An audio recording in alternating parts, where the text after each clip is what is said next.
የሰኔ 15ቱ ክስተት መነሾ አድርጌ የምወስደው ቤዚክሊ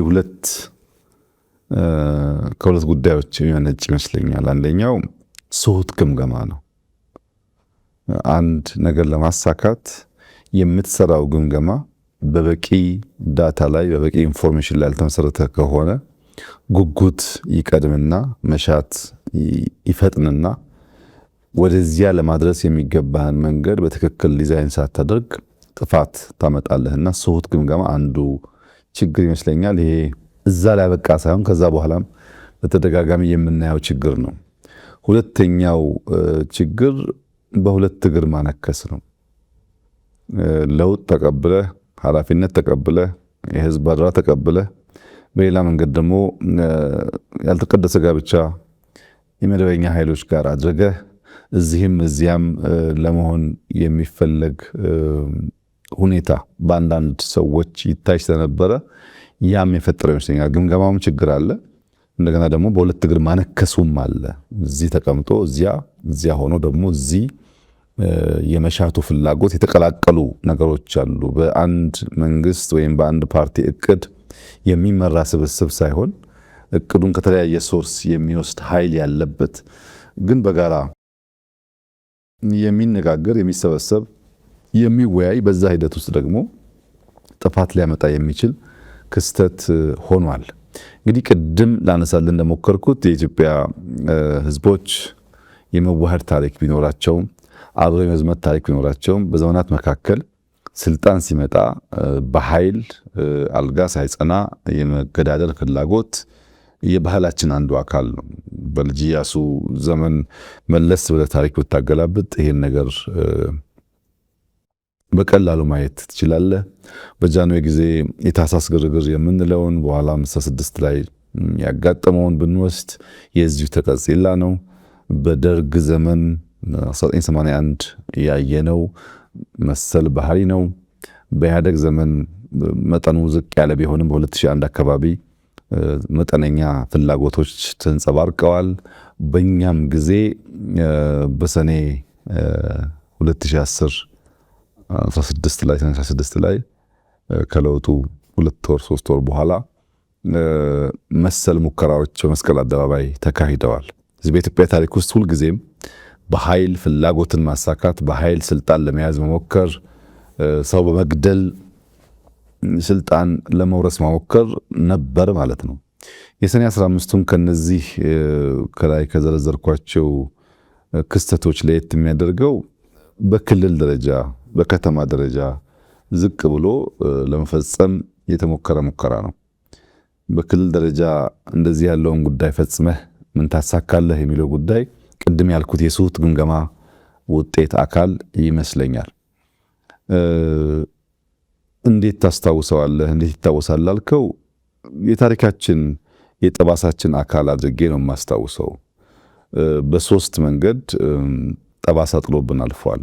አንደኛው ባጣናቸው ግለሰቦች፣ የለውጥ ኃይል የቼንጅ ኤጀንትስ የሚባሉ በለውጥ ውስጥ ከፍተኛ ሚና ያላቸውን ሰዎች ያሳጣ ክስተት ነው።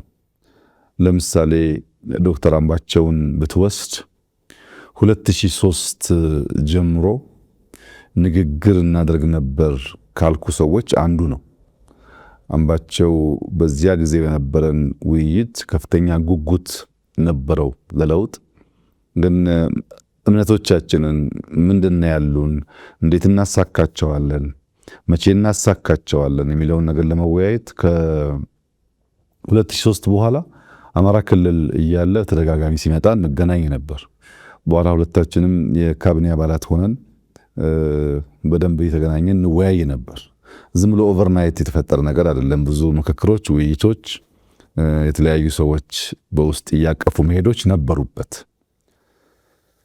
ጀነራል ሰዓረን ብትወስድ ሰዓረ አጋጣሚ ሆኖ ቀደም ብሎ ሃይ ስኩል ቦርዲንግ ስኩል በጋራ የተማርነው አንድ ትምህርት ቤት ነበር። ትምህርት ቤቱ ደግሞ ቦርዲንግ ስለነበረ ቀንም ማታም የመገናኘት እድል ነበረን። ረዘም ያለ ጊዜ ትውውቃለን። በኢትዮ ኤርትራ ጦርነትም ከዚያም በኋላ ባሉ አጋጣሚዎች አልፎ አልፎ የመገናኘት የመነጋገር ልምዶች ነበሩን፣ ቅርብ ነበረን። ለውጡ ሊመጣ ጥቂት ጊዜ ሲቀረው የለውጡ ዋዜማ ገደማም በተደጋጋሚ እንገናኝ ነበር።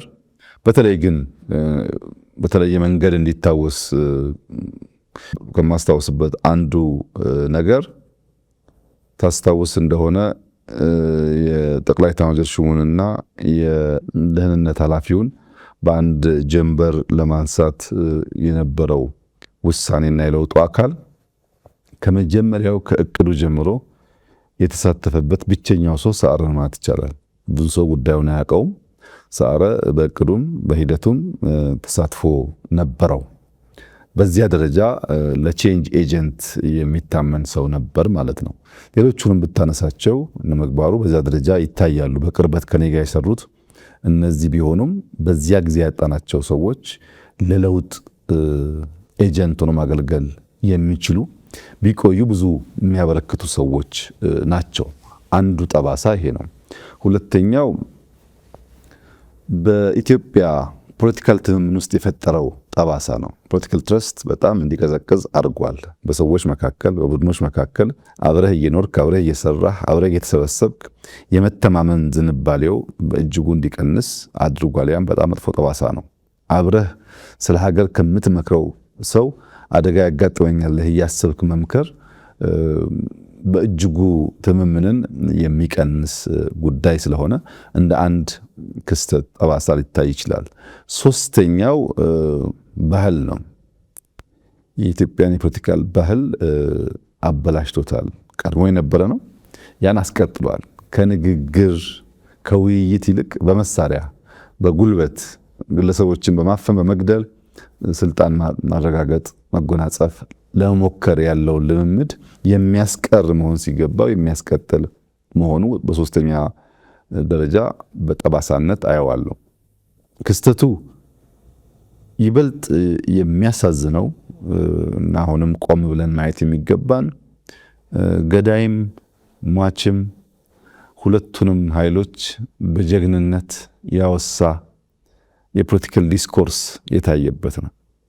ይሄ በኢትዮጵያ ታሪክ ውስጥ እስካሁን ያለንበት ውጥንቅጥ ታሪክን እንዳለ አስቀምጦ ከመልካሙ ከስህተቱ መማር ሲገባ ታሪክን እየመረጥክ ታሪክን እያንሻፈፍክ ታሪክን በፈለከው መንገድ አድርጎ የማቆየቱ ጉዳይ አሁን ላለንበት አጠቃላይ ውጥንቅጥ ዋናው መሰረት የዚያ የትርክት ስብራት ጉዳይ ነው። አሁን እዚህ እንደዋዛ በብሔርተኝነት ስሜት በአውራጃዊነት ስሜት ታሪኩን አንሻፈን ብንጽፍ ብንናገር ነገ ልጆቻችን ዋጋ ሊከፍሉበት የሚችሉ ጉዳይ እንደሆነ ማሰብ አለመቻል ደግሞ ያሳዝነኛል። ይሄ ጉዳይ እንዳለ ታሪኩን አስቀምጠህ ከተቀመጠው ታሪክ ተነስተህ በሚኖር ትንተና የፈለግከውን ነገር ወደ ቀኝ ወደ ግራ ወስደህ መማር ትችላለህ። ታሪኩን ማዛባት ግን እምብዛም ጠቃሚ አይደለም። ዛሬ ብቻ ሳይሆን ነገም ዋጋ ያስከፍላል፣ ትውልድ ዋጋ ይከፍልበታል። እኛ በህይወት እያለን የምናውቀውን ጉዳይ በተንሸዋረረ ታሪክ አረዳድ ተረድተን የምናስቀምጥ ከሆነ እኛ በማንኖርበት ሰዓት የሚኖር ትውልድ ደግሞ እንዴት አድርጎ እንደሚወስደው አሁን ባለው የኢትዮጵያ ታሪክ መመልከት ትችላለህ። አሁን ያለው የኢትዮጵያ ታሪክ የዚህ የተንሸዋረረ የፖለቲካል ኢንትሪግ ውጤት ነው። አብዛኛው ታሪክን እንዳለ በትክክለኛው መንገድ ማስቀመጥ ሳይሆን አዛብተን በማስቀመጣችን ምክንያት የሚፈጠር ችግር ነው። ከዚያም ሻገር ሲል የፖለቲካ ሴራ ተንታኞች መጠቀሚያም ሆነዋል። ታስታውስ ከሆነ እለቱ ቅዳሜ ነበር፣ ዊኬንድ ነበር፣ ማምሻ ላይ ነበረ ይሄ ጉዳይ የተፈጠረው እና እኔ እዚህ ቢሮ ቆይቼ ከቢሮ ስወጣ መረጃ የሰማሁት እና ለሚዲያ ምን ነገር አለበት የሚል ሐሳብ መጥቶ የሚዲያ አካላት ይጠሩ ብለን ፋና፣ ኢቢሲ፣ አሚኮ ተጠርተው ነበር። የሰጠሁበትን ቦታ እስከዛሬ አስታውሰዋለሁ እኔ። ነገር ግን ፋናና ኢቢሲ ምናልባትም ዊኬንድ ስለሆነ ምሽትም ስለነበረ ስንጠራቸው በዚያ ፍጥነት አልመጡልንም። አሚኮ ግን ጎረቤት ነው፣ እዚያ 4 ኪሎ ነው መስሪያ ቤቱ መኪናም ላያስፈልገው ይችላል። እዚሁ ስለሆነ ልክ ጥሪው ሲደረግ ወዲያው አሚኮ መጣ። አሚኮ መጥቶ የተወሰነ ደቂቃ ጠበቅን እነዚያ ቢደርሱ ብለን ዘገዩብን እና መጨረሻ የመጣው ሐሳብ ምንም እኮ ችግር የለውም አሚኮ ወስዶ ለሁሉም ሊያከፋፍል ስለሚችል ለአሚኮ ይሰጥ ተብሎ ምሽት ላይ ነው እኔ ቤት ነው ለአሚኮ ሰጠሁኝ። በኋላ ግን ባህር ዳር ላይ ሆኖ መግለጫ ሰጠ ወደሚል የሴራ ትንታኔ ተቀይሯል።